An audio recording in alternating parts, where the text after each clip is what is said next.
The scene starts with the confrontation between Mu Ziqin, the man in the white suit, and Bei Mingye, the man in the black suit holding the woman. Mu Ziqin is desperately trying to reach Yingka, offering to save her. "Kaka, what I said is true. The money you are owed, I will help you pay it. Do not be afraid, just follow me. I will take you away from this place." Bei Mingye, smugly victorious, dismisses his rival's familiarity, asserting his own intimacy. "Looks like you never called me that." Yingka, still held captive, delivers the devastating refusal to Mu Ziqin. Her words, though clearly forced, are final. "I don't go, you should go. Don't find me anymore. You and I no longer have any relationship."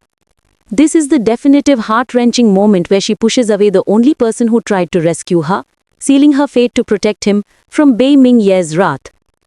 The sequence ends with the defeated Mu Ziqin watching helplessly as Bei Mingye carries Yingka up a grand staircase, disappearing into the building. Mu Ziqin's last desperate plea is a warning that goes unheeded. "Kaka, did you know that following him will be very dangerous?" The final frame captures the isolation of the rival and the total dramatic victory of the captor, leaving the story at a point of high tragic tension. The perspective focuses tightly on Yingka's face immediately after she speaks the hurtful words.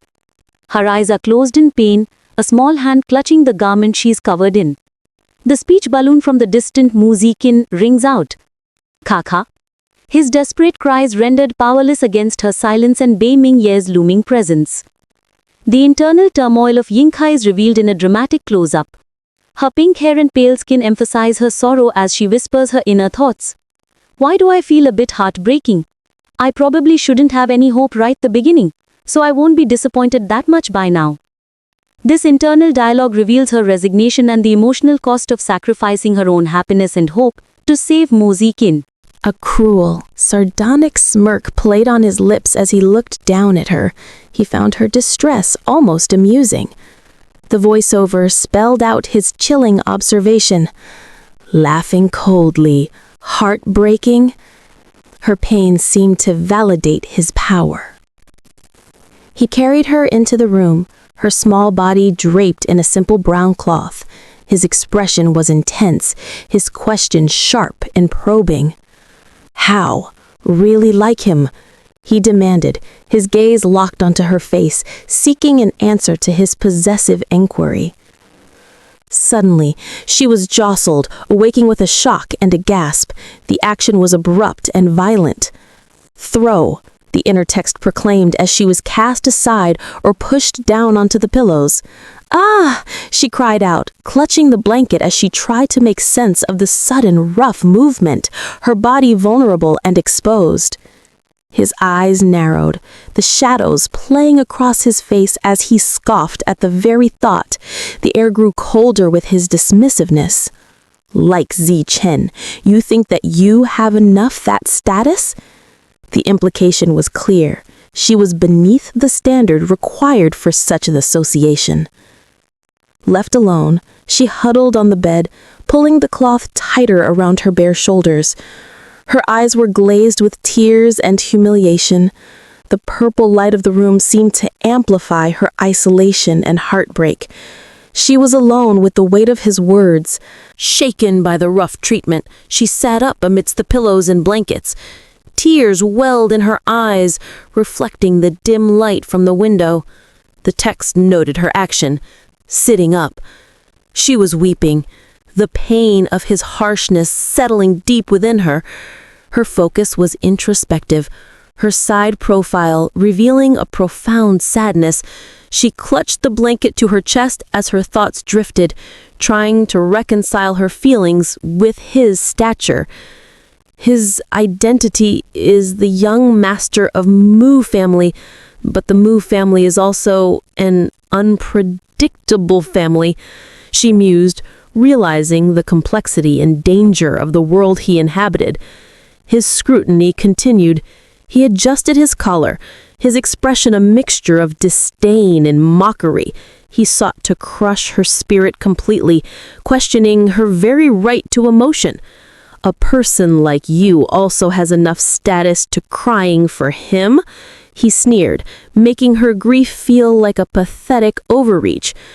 A close-up shot focused on a hand, likely his, tightly gripping the edge of the patterned cloth that covered her.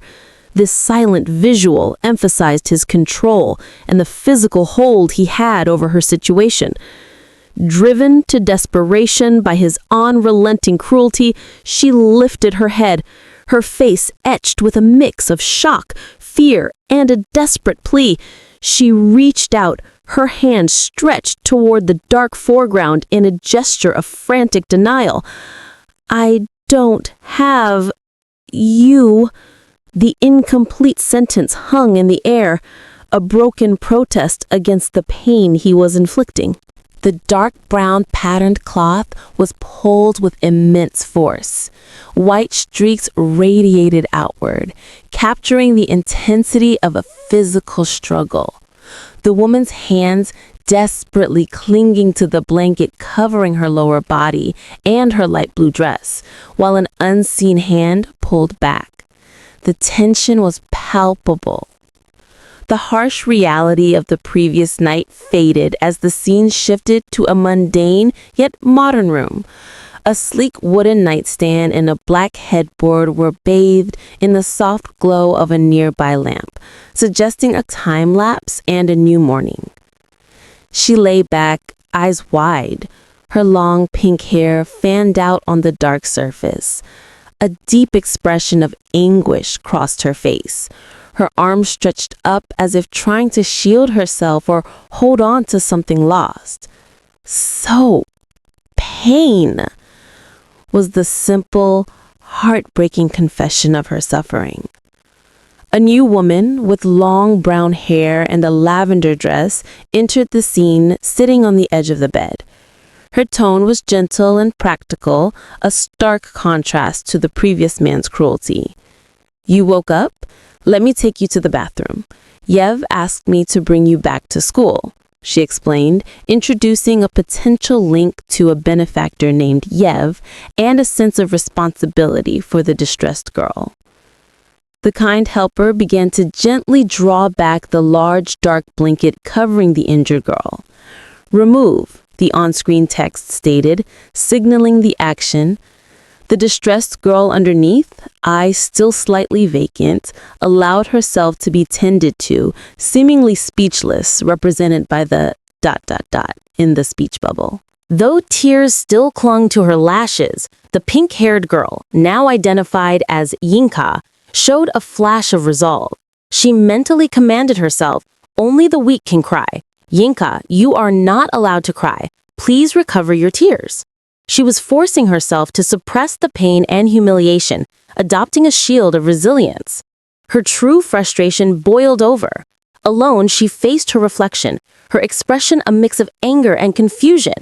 She questioned her own worth in comparison to Yinka. Why does Ye not pay attention to a sincere person like me? What does she have to attract him? Her earlier kindness was revealed to be mixed with deep-seated jealousy toward Yinka for capturing Ye's attention.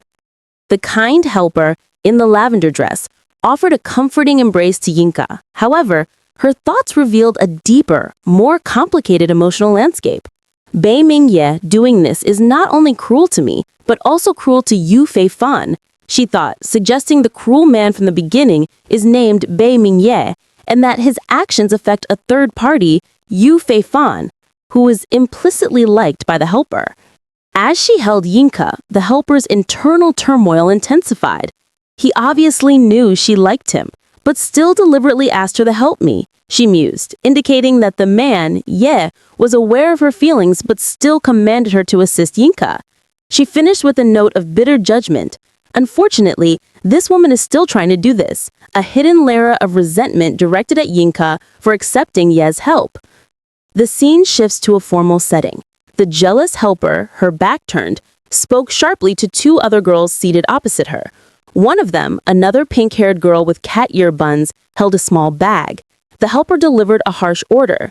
"I help you bring some stuff from Nangong family to here. You get it and go. Please don't come back here."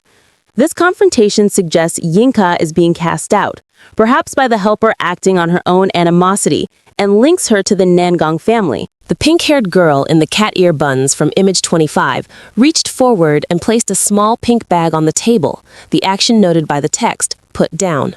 Her internal thoughts were furious and jealous, directed at the man in question, Yi, and the protagonist, Ying Ka. Why can brother let sister Fei Fan serve her? He really is crazy, she thought, revealing the kind helper's name is Fei Fan, and the crucial link, Yi, is her brother. The cat-eared girl, whose focus was now on the protagonist, leaned forward aggressively over the table, her legs visible beneath it. The pink-haired protagonist, now wearing a different pink dress, looked downcast and ignored the tirade. The aggressive girl demanded attention. "I'm talking to you. Do you heard me?" The protagonist, whose name may be Dai Dai based on the next image, stood up. She was now dressed in a ruffled pink plaid dress and red ballet flats, signifying a change of clothes after the ordeal. The aggressive girl lunged forward in anger, her mouth open in shock as she was physically repelled. The protagonist, facing her, pushed back, her hand raised in defense. The text declared the action, push. The angry girl gasped, "You!" in stunned realization of the resistance. The confrontation intensified. The protagonist, now in the pink dress, was addressed, presumably by the aggressive girl, with a sharp cry. "Dai Dai," identifying the protagonist as Dai Dai, or perhaps being mistaken for her. The aggressive girl then turned to the kind helper, Fei Fan, and vented her frustration. "Sister Fei Fan, why are you treating her so well? If without her, you and my brother will not become like this." Fei Fan, the helper, however, refuted the blame, suggesting the problem lies entirely with the cruel man, Yi, or her brother. "Even if she's or not, Yi also doesn't want me. You can't understand it." The protagonist, now in the pink plaid dress, either Dai Dai or Ying Ka, stumbled or fell to her knees after the pushing incident, the small pink bag lying forgotten nearby. Yu Fei Fan, the jealous helper, quickly knelt to comfort her, placing a supportive arm around her shoulder. The aggressive girl's legs stood apart in the background, a silent witness to the distress she had caused. Fei Fan helped the protagonist stand up, her expression softening with renewed sympathy or regret. The protagonist, still looking downcast, accepted the comfort. The shared moment suggested a momentary truce, driven by the protagonist's clear pain.